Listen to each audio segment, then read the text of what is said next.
कहानी की शुरुआत में हम बैरी नाम के एक आदमी को देखते हैं जो पैसों से भरे कुछ बैग्स अपने घर पर लेकर आया। ये देखकर बैरी परेशान हो गया कि इतने पैसों को वो कहाँ रखेगा। घर पूरा भर चुका है, दफनाने तक के लिए जगह नहीं है। जहाँ भी उसने खोदा उसे पुराना दफनाया हुआ पैसा ही मिला। अब बैरी ने सोचा कि इन पैसों को घोड़ों के तबेले में छुपा देता हूँ। लेकिन जैसे ही उसने पैसे छुपाने के लिए दरवाजा खोला, ढेर सारे पैसे उसके ऊपर गिर पड़े। पूरे तबेले में नोट ही नोट फैल गए। लेकिन हमेशा से उसके पास इतना पैसा नहीं था। आज से कुछ साल पहले वो बस एक एयरलाइन में पायलट था। बैरी की गर्लफ्रेंड बहुत खूबसूरत है और वो अपनी जिंदगी में भी काफी खुश था। बैरी को लगा कि उसकी पूरी जिंदगी ऐसे ही खुशी खुशी निकलेगी। लेकिन फिर अचानक से मुसीबत ने दस्तक दे दी। एक शाम जब बैरी अपने होटल में आराम करने पहुंचा तो एक दाढ़ी वाला आदमी वहां उससे मिलने आया और बैरी को ब्लैकमेल करने लगा। उसने बैरी के ऊपर पैसों के लिए सिगार की स्मगलिंग करने का आरोप लगाया। ये सुनकर बैरी के पसीने छूट गए,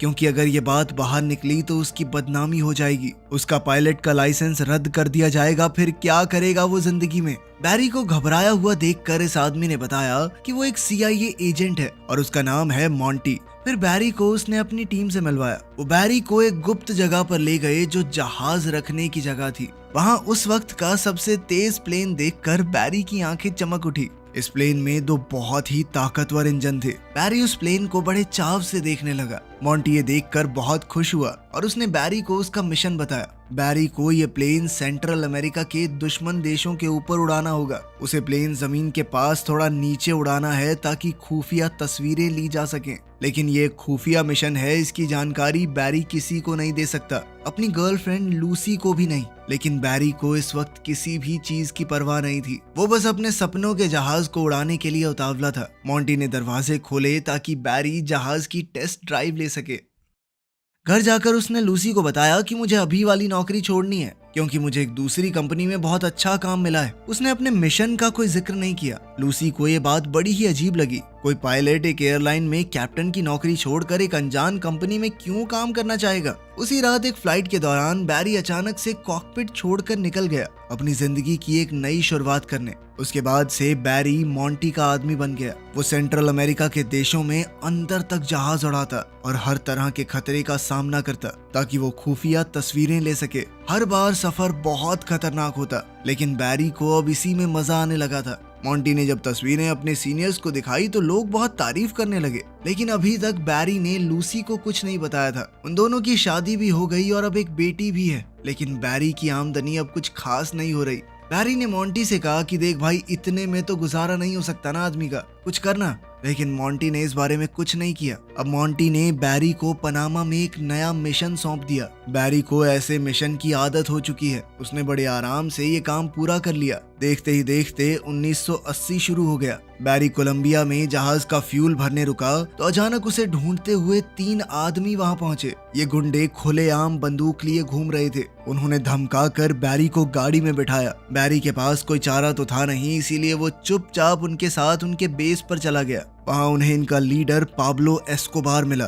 पाब्लो बैरी की असली पहचान जानता है और ये भी कि वो सेंट्रल अमेरिका के देशों की खुफिया तस्वीरें लेता है। ये सुनकर बैरी घबरा गया और सफाई देने लगा कि वो सिर्फ एक आम कंपनी के लिए काम करता है, ना कि CIA के लिए। पाब्लो पूरा सच जानता ही था तो वो हंसने लगा। पाब्लो ने बैरी से कहा कि मैं तुम्हें कोई नुकसान नहीं पहुंचाना चाहता, बस थोड़ी सी स्मगलिंग करनी पड़ेगी मेरे लिए। उड़ते हुए जाओगे, मेरा थोड़ा सामान वहां ले जाना। इसके बाद पाब्लो बैरी को अपने फार्म पर ले गया, ये समझाते हुए कि माल की स्मगलिंग कितनी मुश्किल है। इसी काम के लिए उसे बैरी की मदद चाहिए थी। हर डिलीवरी के पूरे होने पर वो बैरी को 1 किलो का $2000 देगा। बैरी ये सुनकर बहुत ज्यादा खुश हो गया। इस सब में तो फोटो खींचने से भी ज्यादा पैसे मिलेंगे। लेकिन जब उसने पूरे सिस्टम को समझा तो बैरी को समझ आया कि कमी कहाँ पर है। जो रनवे पाब्लो ने बनाया था वो बहुत ज्यादा छोटा है और बहुत से पायलट पहले भी टेक ऑफ करते हुए मर चुके हैं। बैरी ने कहा कि ये रनवे थोड़ा लंबा कर लो ना, पैसे की कमी है तुम्हारे पास। लेकिन पाब्लो ने कहा कि अगर काम करना है तो करो,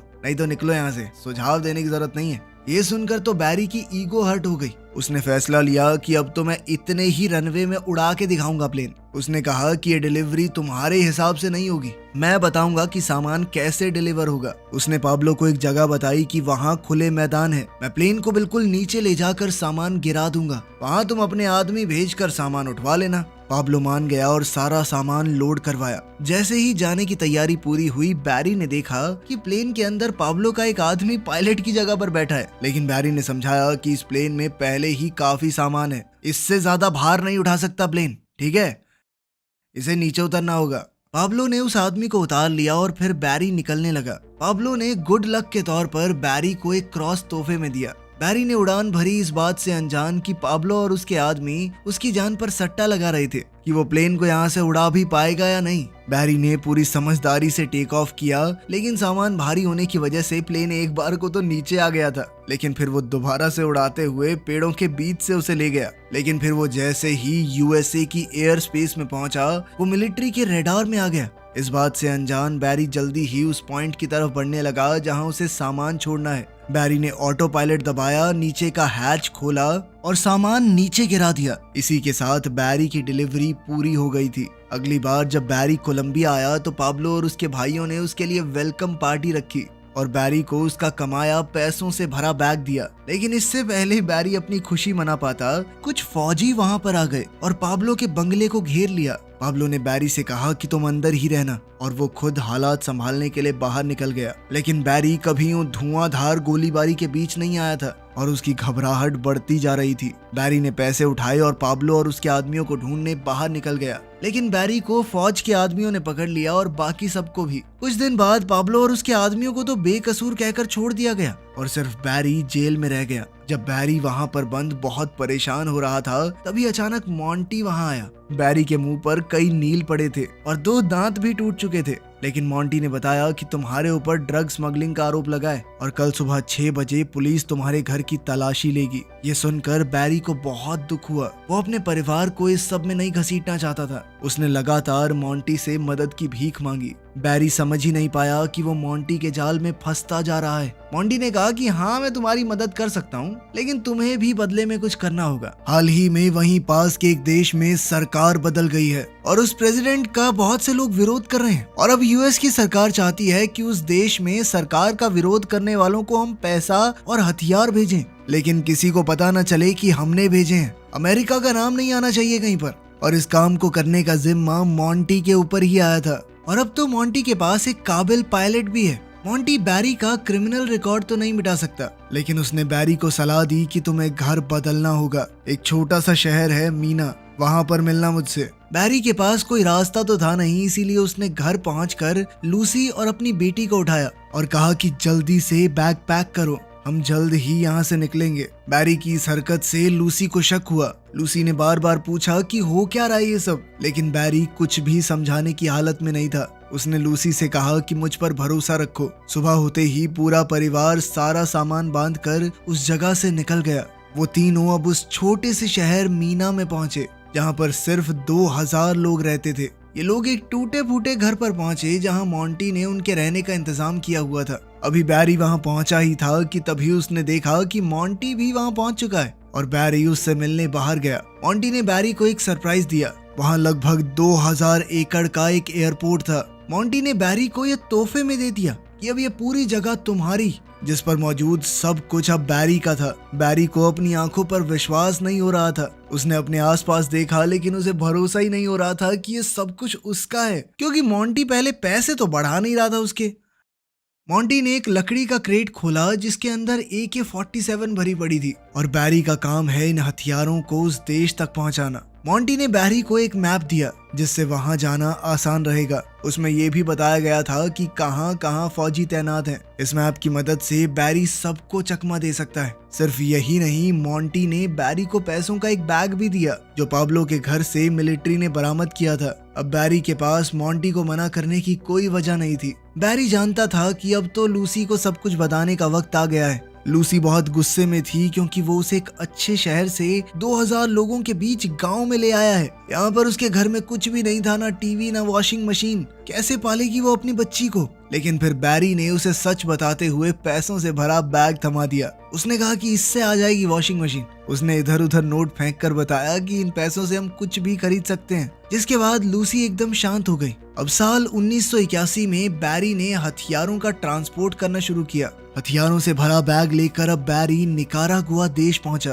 बैरी को लगा कि ये लोग उसका स्वागत करेंगे, लेकिन वहाँ पहुंचकर पता चला कि इन लोगों को हथियारों में कोई दिलचस्पी नहीं है, बल्कि उन्होंने बैरी के चश्मे और जूते छीन लिए, जिससे बैरी को गुस्सा आ गया। उसने तुरंत मोंटी को फोन किया और किस्सा समझाया, लेकिन मोंटी ने कुछ खास जवाब नहीं दिया। उसने कहा कि बैरी का काम हथियार सही वक्त पर सही जगह पहुंचाना है, उन लोगों को नहीं चलाने ना चलाएं। लाचार होकर वो दोबारा से उस देश में गया डिलीवरी करने, लेकिन इस बार वो अपने बचाव के लिए बेसबॉल बैट साथ लेके गया था कि आगे बढ़े ना माथा फोड़ दूंगा मैं, चुपचाप बंदूकें लो और निकलो यहाँ से। इस बार उसने इन विरोधियों को कुछ तोहफे भी दिए। हैरानी तो उसे तब हुई जब पाब्लो और उसके 2 भाई भी उस जगह आ गए, पर वो यहाँ लड़ने नहीं आए थे, बल्कि उन्होंने बताया कि ये विरोधियों का ढोंग हमने ही रचा है ताकि अमेरिका की मदद ले सकें। अब पाब्लो ने दोबारा बैरी को पिछली बार की तरह स्मगलिंग करने के लिए कहा ताकि अवैध सामान की डिलीवरी यूएसए में की जा सके, क्योंकि बैरी के पास अब जबरदस्त मैप है जो उसने मोंटी ने दिया था।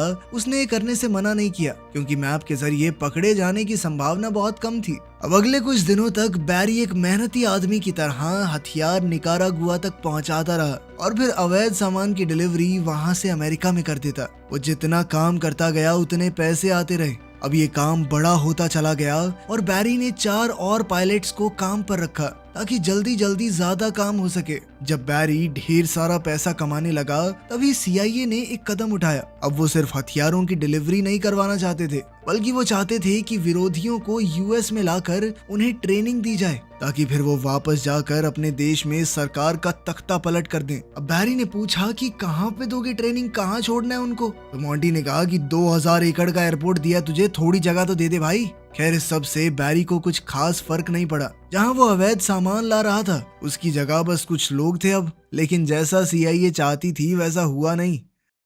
अपने देश में गरीबी और भूखमरी से परेशान ये विरोधी जैसे ही यूएसए की जमीन पर पहुंचे वो वहां से भाग जाते थे कि हमें वापस नहीं आना, लेकिन बैरी को इस सब से कोई फर्क नहीं पड़ता था। लेकिन फिर जल्द ही उसके सामने एक बड़ी परेशानी आई। बैरी के पास बहुत सारा पैसा था, पर अब वो सारा पैसा बैंक में तो जमा कर नहीं सकता, लोग पूछेंगे कहाँ से आया पैसा। इसीलिए उसने बहुत कम हिस्सा बैंक में जमा किया और बाकी पैसे आराम की जिंदगी जीने के लिए इस्तेमाल करने लगा। उसने पूरे शहर को पूरे साल की बेसबॉल की टिकट्स तोहफे में दे दी। उसने लूसी के लिए एक नई कार खरीदी और पूरे घर को रेनोवेट कर दिया, लेकिन वो जितना खर्चा करता उससे 2 गुना पैसा उसके पास आ रहा था। अब बैरी ने अपना पैसा छुपाने के लिए बहुत सी कंपनियां शुरू कर दी और शहर के लोगों को बिना मतलब के नौकरियों पर लगा दिया। उसके घर के हर एक कोने में पैसा छुपा कर रखा हुआ था, यहाँ तक कि थोड़ा पैसा घर के पीछे दफना दिया। बैरी बहुत ही बढ़िया जिंदगी जी रहा था, लेकिन फिर एक दिन लूसी का नालायक भाई उनसे मिलने आया और बैरी से कुछ पैसे मांगने लगा। बैरी ने मना नहीं किया, वो जल्द से जल्द उससे छुटकारा पाना चाहता था, लेकिन लूसी कहने लगी कि ये मुफ्त की रोटियां नहीं तोड़ेगा। वो चाहती थी कि बैरी उसे कोई नौकरी दे दे। अब लूसी की बात बैरी टाल नहीं सका। वो उसके भाई जेबी को प्लेन के हैंगर में ले गया, जहाँ उसे साफ सफाई के काम पर लगा दिया। अब कहानी उसी जगह पहुंच गई जहां से शुरुआत हुई थी। बैरी अपने घर पे नोट छुपा रहा था। वो तबेले में फैल चुके नोटों को हटा ही रहा था कि तभी उसने जेबी को वहां आते देखा, एक नई गाड़ी और अपनी गर्लफ्रेंड के साथ। लूसी गुस्से में आ गई जब उसे पता चला कि उसका भाई कोई काम नहीं कर रहा, पैसे चुरा के इधर उधर घूम रहा है। बैरी ने उससे पूछा कि पैसे कहाँ से आए, तो उसने कहा कि सफाई करते हुए मुझे एक बैग मिला जो पैसों से पूरी तरह भरा हुआ था, मैंने उसी पैसे से ये गाड़ी खरीदी है। बैरी को गुस्सा तो बहुत आया, पर उसे समझ नहीं आया कि करे तो करे क्या। बात यहीं खत्म नहीं हुई। उसके बाद से बैरी बहुत ही लापरवाह होता गया। लगभग 2 साल बाद पुलिस की नजर बैरी के ऊपर पड़ी। बैरी को पकड़ने के लिए DEA यानी ड्रग इन्फोर्समेंट एजेंसी ने एक जाल बिछाया, लेकिन बैरी जहाजों के बारे में सब कुछ जानता था। उसे पता था कि DEA के जहाज तेज तो हैं, लेकिन उनकी रेंज ज्यादा नहीं होती। बैरी पूरी रात समुद्र के ऊपर गोल गोल घूमता रहा और जल्द ही पुलिस के प्लेन्स का फ्यूल खत्म हो गया और उन्हें वापस मुड़ना पड़ा। लेकिन बैरी के ऊपर अब सिर्फ DEA ही नहीं, FBI की भी नजर थी। जिस हिसाब से बैरी के पास पैसा आ रहा था वो उनकी नजर में आ गया था। जल्द ही FBI के कुछ लोग मीना पहुंचे जांच करने। FBI के एक एजेंट ने देखा कि वहां पर बैंक ही बैंक खुले हुए हैं और एक से बढ़कर एक महंगी गाड़ियां सड़कों पर चल रही हैं। वो समझ ही नहीं पा रहे थे कि आखिर इस शहर के लोगों के पास इतना पैसा आ कहां से रहा है। एक और मिशन के दौरान बैरी अब बॉर्डर पेट्रोल की नजर में भी आ गया था। और जिस तरह डीईए को बैरी ने चकमा दिया था, उस बात को ध्यान में रखते हुए बॉर्डर पेट्रोल वालों ने बैरी के प्लेन जैसे ही 2 और प्लेन भेजे ताकि इस बार किसी भी हालत में बैरी पकड़ा जाए। बैरी ये देखकर गुस्से में नीचे की तरफ बढ़ने लगा और हाईवे के ऊपर ही प्लेन लैंड करने लगा। लैंड होते ही जब बैरी प्लेन से उतरा, उसने सड़क पर मौजूद बच्चों की तरफ थोड़े पैसे फेंके, उनकी साइकिल ली और वहां से गायब हो गया। अभी बैरी ने सांस भी नहीं ली थी कि तभी पाब्लो का फोन आ गया। डीईए पाब्लो के पीछे भी पड़ी थी, इसीलिए अब वो कोलंबिया में नहीं रह सकता। वो अब वहां से भागकर निकारागुआ आ गया था, जिसके बाद बैरी भी वहां के लिए निकल गया। जैसे ही बैरी गया, जेबी ने एक पैसों से भरा बैग उठाया और अपनी नई गाड़ी लेकर मौज मस्ती करने के लिए निकल गया। उसके हाथ में पैसों से भरा सूटकेस था और वो एक रेस्टोरेंट में घुस गया, लेकिन वहां देखा कि पुलिस वाले खाना खा रहे हैं। डर कर जेबी अचानक भागा, लेकिन पुलिस वालों ने उसका पीछा करके उसे पकड़ लिया। इस वक्त बैरी पाब्लो से मीटिंग कर रहा था। जैसे ही लूसी से इस पूरी घटना की खबर मिली, बैरी जल्द से जल्द वापस मीना पहुंचा। उसने शहर के सबसे महंगे वकील को बुलाया जेबी को छुड़वाने के लिए, लेकिन पाब्लो को शक हो गया कि कहीं जेबी ने पुलिस को सब कुछ बता तो नहीं दिया। तो उसने बैरी से कहा कि मैं तुम्हारी मदद करूंगा इस सब को ठीक करने में। बैरी समझ गया कि अगर मामला इसने अपने हाथ में लिया तो खून खराबा होगा। बैरी ने बहुत मना करने की कोशिश की, लेकिन पाब्लो नहीं माना। इसके बाद बैरी जेबी से मिलने के लिए भागा। जैसे ही जेबी स्टेशन से निकला, बैरी ने उसे गाड़ी में बैठाया, एक पैकेज दिया जिसमें पूरी जिंदगी गुजारने के लिए पैसे हैं और एक पासपोर्ट के साथ साथ प्लेन की टिकट्स भी हैं। बैरी चाहता था कि जेबी देश छोड़कर चला जाए, लेकिन जेबी को लगा बैरी उसे भगाना चाहता है। गुस्से में जेबी ने बैरी से कहा कि हर महीने पैसे पहुंचने चाहिए मेरे तक, वरना पुलिस को सब कुछ बता दूंगा मैं। फिर वो लूसी को भी गालियां देने लगा। अब बैरी बहुत गुस्से में आ गया और वो गाड़ी से उतरकर जेबी के पीछे दौड़ा, लेकिन तभी जेबी ने डर कर गाड़ी स्टार्ट की और वहां से भगाई। बैरी उसके पीछे पीछे भाग ही रहा था कि रुक साले, मैं बताता हूँ तुझे। लेकिन थोड़ी दूर जाते ही गाड़ी में जबरदस्त धमाका हुआ, जिसमें जेबी मारा गया और पैसे इधर उधर उड़ने लगे। बैरी एक बार के लिए तो भौचक्का रह गया, पर अंदर ही अंदर वो समझ गया था कि ये पाब्लो का काम है। बैरी ने अपनी गाड़ी से जेबी की गाड़ी को खींचना शुरू किया और उसे जंगल में छोड़ दिया। वहीं सीआईए को पता चल गया कि जो हथियार निकारागुआ भेजे गए हैं वो ड्रग ट्रैफिकिंग करने वालों के हाथ लग गए हैं। निकारागुआ से लाए गए विरोधी जिन्हें ट्रेनिंग दी गई थी, उनमें से बहुत कम लोग ट्रेनिंग पूरी करके वापस लड़ने गए। अब सीआईए वालों को समझ आया कि इनको बुलाकर ट्रेनिंग देना बहुत बड़ी बेवकूफी थी और मोंटी से ये सारा मिशन कैंसिल करने के लिए कहा। जब बैरी ने उन सबको वापस जाते देखा तो उसने मोंटी से पूछा कि अब क्या, आगे कुछ काम नहीं दोगे? लेकिन मोंटी ने कोई जवाब नहीं दिया, बस कहा कि मेरे अगले इशारे का इंतजार करना। अब बैरी समझ गया कि वो बुरी तरह फंस चुका है और मोंटी को भी अब उसकी कोई जरूरत नहीं है, तो वो उसका साथ भी नहीं देगा। अगले ही दिन जब मोंटी ऑफिस पहुंचा, उसने कहा कि बैरी से जुड़े हुए सारे कागजात जला दो, उसका हमसे कोई लेना देना नहीं होना चाहिए। वहीं बैरी ने अपनी पूरी टीम को तैयारी करके भागने के लिए कहा। जैसे ही बैरी और उसके साथ ही भागने की तैयारी कर रहे थे, तभी वहां डीईए, एटीएफ, एफबीआई, पुलिस हर कोई आ गया। जल्द ही उन्होंने उसे हिरासत में ले लिया और प्रोसिक्यूटर के ऑफिस में ले गए ताकि उसके किए की उसे ज्यादा से ज्यादा सजा दिलवा सके। इसी बीच बैरी उन सबको घूस देने की कोशिश कर रहा था। तुम सबकी जिंदगी बना दूंगा मैं, 1 करोड़ दूंगा, 1-1 करोड़ सबको, चलो नहीं ना 10 करोड़ दूंगा। लेकिन तभी अचानक वकील को एक फोन आया। बैरी समझ गया कि कुछ तो बदल गया है। प्रोसिक्यूटर गुस्से में बाहर आई और बैरी की हथकड़ियां खोलने के लिए कहा और उस एक फोन ने बैरी को आजाद कर दिया। जैसे ही वो बाहर निकला, सूट में 2 आदमी उसे गाड़ी में बैठाकर ले गए। बैरी को लगा कि ये मोंटी के आदमी हैं, लेकिन उसे वहां से डायरेक्ट एयरपोर्ट ले जाया गया और वहां से सीधा बैरी पहुंचा व्हाइट हाउस में। अब बैरी को प्रेसिडेंट से मिलना था तो वो काफी घबराया हुआ था। वो समझ नहीं पा रहा था कि उसे यहाँ क्यों लाया गया है। सीआईए के डायरेक्टर और आर्मी कर्नल ने यह फैसला लिया कि बैरी एक आखिरी बार पाब्लो से डील करेगा ताकि इस मौके का फायदा उठाकर पाब्लो की खुफिया तस्वीरें ली जा सकें। ये ऐसे सबूत होंगे जिन्हें झुकलाया नहीं जा सकेगा। बैरी ये काम करने को तैयार तो हो गया, लेकिन वो बहुत घबरा रहा था। अगर पाब्लो एस्कोबार को भनक तक लग गई कि बैरी उसे फंसाना चाहता है तो वो उसके चीथड़े उड़ा देगा। अपने परिवार से अलविदा कहकर बैरी और उसके असिस्टेंट ने एक सफर शुरू किया। वो एक तूफान से गुजरते हुए निकारागुआ पहुंचे। जैसे ही प्लेन का दरवाजा खोला, फौजी बंदूकें लेकर तैनात हो गए। बैरी घबरा गया, समझाने लगा कि ये सिर्फ एक तोहफा है, तभी पाब्लो वहां पहुंचा। उसने अपने फौजियों से कहा कि इसे मार दो। बैरी बहुत ज्यादा डर गया, पर तभी पाब्लो हंसने लगा और अपने फौजियों को पीछे हटने को कहा। पाब्लो का मजाक करने का अलग ही तरीका था। अब बैरी ने थोड़ा शांत होकर पाब्लो और उसके साथियों को सारे हथियार दिए। बैरी के साथी ने चुपके से खुफिया कैमरा चालू किया, जिससे पाब्लो और उसके साथियों के चेहरे साफ रिकॉर्ड हो गए। अब पुलिस के पास उनके खिलाफ ठोस सबूत आ गए थे। डायरेक्टर ने खुश होकर सबके लिए पार्टी रखी। बैरी ने अपना एक खतरनाक मिशन पूरा कर दिया था, लेकिन फिर एक दिन सरकार ने अपना वादा तोड़कर टीवी पर उसके चेहरे वाली फोटोज साफ साफ दिखा दी। दिखाना तो वो पाब्लो को चाहते थे, लेकिन पाब्लो के पास क्या टीवी नहीं था। अब उसे भी पता चल गया था कि बैरी ने उसे धोखा दिया है। उसने जल्द ही अपने कुछ गुंडों को भेजा बदला लेने के लिए। लेकिन बात यहीं खत्म नहीं हुई। सरकार पूरी तरह पलट गई। उन्होंने बैरी पर स्मगलिंग के आरोप लगाए, इसलिए एफबीआई ने उसका सारा पैसा, सारी प्रॉपर्टी जब्त कर ली। उसका सब कुछ जब्त होने से एक रात पहले बैरी ने किसी तरह अपनी पत्नी लूसी को